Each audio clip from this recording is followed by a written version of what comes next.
Welcome to the Naval Postgraduate School. With me today is Chief Cathy Lanier, Chief Security Officer for the National Football League. Welcome, Cathy. Thank you, Heather. Thanks for having me. So tell me about your career and why you started in law enforcement.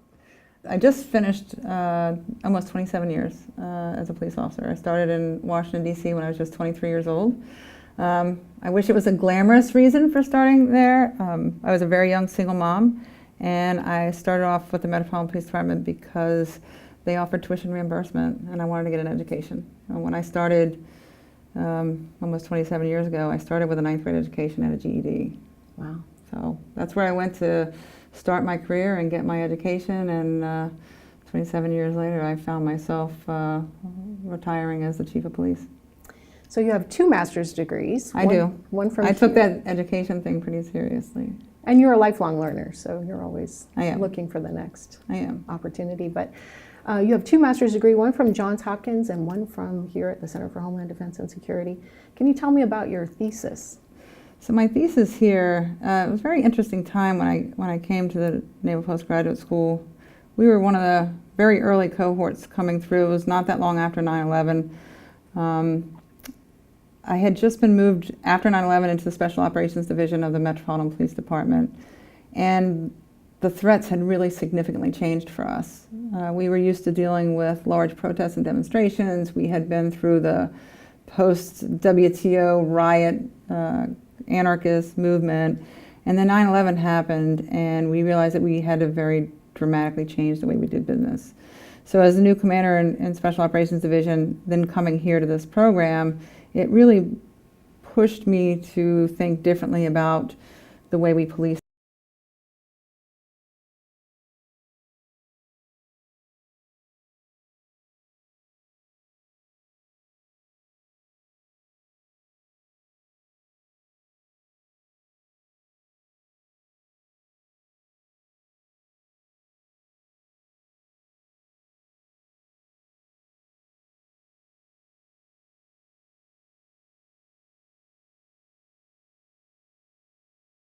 Local law enforcement connection to terrorism prevention through a network.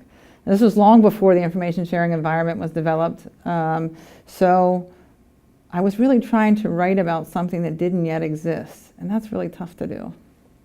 And it seems like for you, that's a mindset. It's always trying to look for what's next and what's going to happen. So there's always a gap, yeah. And somebody's going to figure out how to fill the gap. I kind of wanted to talk about Chuck Ramsey and how he saw you as a leader. And is it, I mean, we tell the story that he identified you early as a leader and brought you up to replace him. So actually, I was, the way I ended up here, maybe non-traditional as much as most of my career. I was actually finishing up my master's program at Johns Hopkins. I had done a bachelor's and a master's at Hopkins. I was entering my capstone semester, and Chuck Ramsey saw the announcement for the Naval Postgraduate School. The announcement, I don't remember the exact wording, but made it very clear there was a very small number of state, local law enforcement first responders that would be selected. And Chuck Ramsey said, "I think you ought to put in for this." And I was just finishing almost 6 years of going to school on my days off. So I went to school every day off, 8 hours a day for almost 6 years. And I thought it looked fascinating, but I thought I don't have a chance at getting selected. This is a nationwide search. So Chuck did what he always did, is he pushed me forward. So I applied and found out that I was selected. So I actually spent my capstone semester at Hopkins, finishing my papers there, my first semester here. So it was a challenge at first, but Chuck Ramsey did what he did very well, is he identified people who he thought had potential. In my case, he pushed me outside of my comfort zone a little bit because I didn't have the confidence that he had in me, and pushed me into this program, and it was one of the best things that's ever happened to me. And what was it when you got here that was different than, say, some of the other educational opportunities you've had?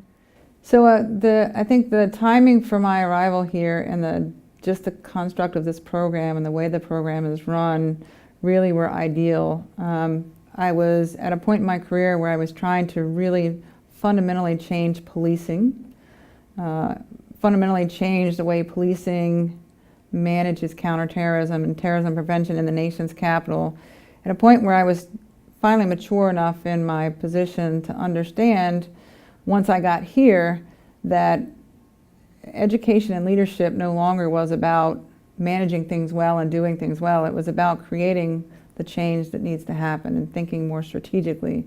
And the Naval Postgraduate School was phenomenal at pushing all of us across that line, where you're no longer a senior leader that leads by running and managing. You are a senior leader that is creating what the future is going to be. And that's a tough transition. Equally as tough as that first transition from employee to frontline supervisor. The big transition, you always remember, the next big transition was what the Naval Postgraduate School did for me and pushed me into that strategic thinking leadership position. So, to give an example of how critical thinking is actionable, how education is actionable, tell us a little bit about the Navy Yard and how that worked. At the time when the Washington Navy Yard shooting happened in 2013, I was the chief of police, so I had moved from commander to now being in charge of the entire department. I managed, for the 5 years prior to taking that job, I managed the Homeland Security counterterrorism component of the entire department. I ran it. I did the training, the exercises, so I was the expert in Homeland Security counterterrorism. Active shooter scenarios were not new. We had 3 active shooters in Washington, D.C. during the time I was chief. So prior to the Washington Navy Yard, we had the Holocaust Museum shooting, an active shooter there, the Family Research Council in Chinatown, downtown Washington, D.C., middle of the day, and then the Navy Yard. So it wasn't a new thing for me, but what it did do, what was different about the Navy Yard, was all of those things that I had trained for, prepared for, in managing this incident. I really thought I had thought of everything.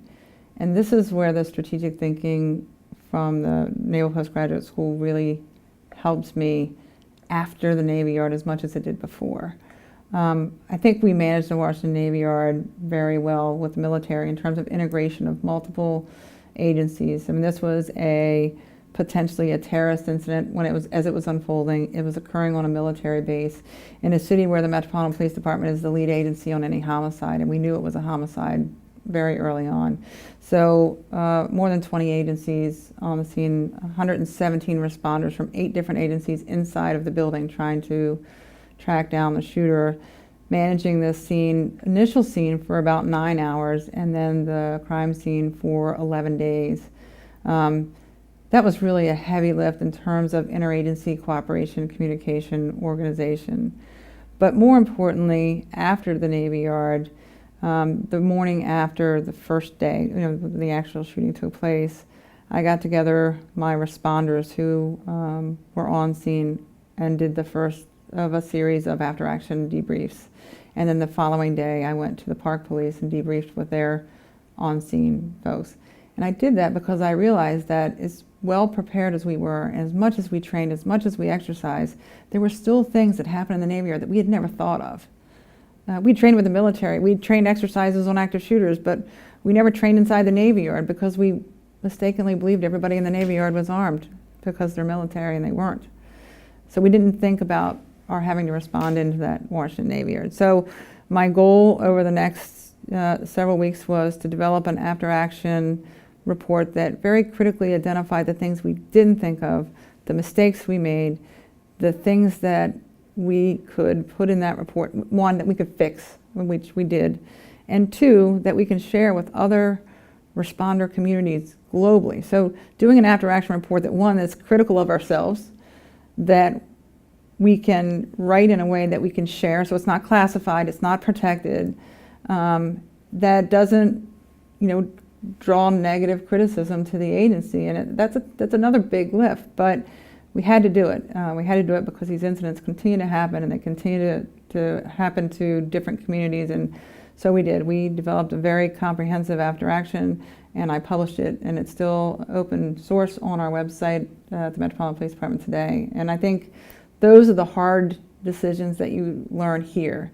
True leadership means being not just thoughtful and strategic, but self-critical and with a goal of improving things for others going forward. Well, you're well known in the city as a leader, and you've obviously been very successful. So tell me what your tenets of leadership are. Or do you have, I don't believe in the whole leadership theory. Yeah. So Okay. for me personally, I've always been the kind of person that, and I studied management, so I've read every leadership theory and everything there is about leadership, and I love reading it. But I truly think the most important components of leadership is you have to be yourself, and people really, really appreciate and respect and will follow people who are genuine, who are transparent, no matter how difficult sometimes that is, and who really are not afraid to ask for help or ask for input. And leadership is about knowing how to make the right decisions work. And sometimes those decisions don't have to come from you. So for me, it's always been just be yourself, be transparent, and really another really important component of that is be a good communicator. You gotta know to bring people in before crisis hits. You gotta know how to talk genuinely to people when crisis does hit. People have to have confidence that if something bad's happening and they see you talking about it, that you're not sugarcoating it, you're not saying what people want to hear, you're going to tell them exactly what's going on to the extent that's possible. And if you can't tell them what's going on because it needs to be protected, you're going to tell them everything you can about that scenario. So I think those are the things about leadership that stand out for me, is just really genuine, honest leadership and having people feel confident that what you say is really what the truth is. Right. So you've transitioned now into the private sector. I have. And obviously doing very well. So how has that transition been for you, as coming from, arguably the most action-oriented police force in the country? Yeah, it's a big change. I mean, I spent 10 years as the chief, so overall I feel like I had a great career. I love law enforcement, I love my community, and I love my colleagues, but there's also something to be said for providing opportunities for other people, and there were really strong people in the police department that were ready to take that leadership role, and I got an opportunity that I wasn't expecting. So I got a letter from the NFL asking if I'd be interested in putting in for the chief security officer's job, and initially I thought, well, sure, I could use some practice doing an interview. It's been 27 years since I've done an interview, but I really was fascinated by what the NFL is trying to do. And although not a huge football fan, I mean, the NFL is an American brand. It is what America does on Sundays, and it is a very, very important to our way of life. And the vulnerability there is huge. And so I thought this is another opportunity for me to try and use what I've spent my life learning to help, do something for the betterment of everybody else in this country. So I took the job, and I've been here a little over a year now. And I'm sure you've seen gaps in how the public sector and the private sector, now that you're on the other side of it with different eyes. What would you say are, some of the things that we should pay attention to? So on the private side, as you come from government and move over, you always think of how frustrating it is in government, that there's so much bureaucracy and policy and lawyers, and on the public side, when you make the transition, you miss some of that, and there's real value in transitioning some of that into the private sector. One of the first things I did when I got to the private sector is I want to really do very critical thinking about how we do things now and why we do those things this way, and then critique ourselves pretty critically when we finish. And so that whole process has really helped me to try and move the needle forward a little bit when it comes to security for America's favorite game, for our games on Sundays and Mondays and Thursdays now. So it's been a different transition, but I think the skills I bring have been valuable. But I'm learning new stuff every day. It's lifelong learning, as you said. It's exciting. Well, the threats will always be there, and we're sure glad you're there at the NFL taking care of Thank you. folks. Thank you. Thanks for sharing that with us today. Thanks for having me.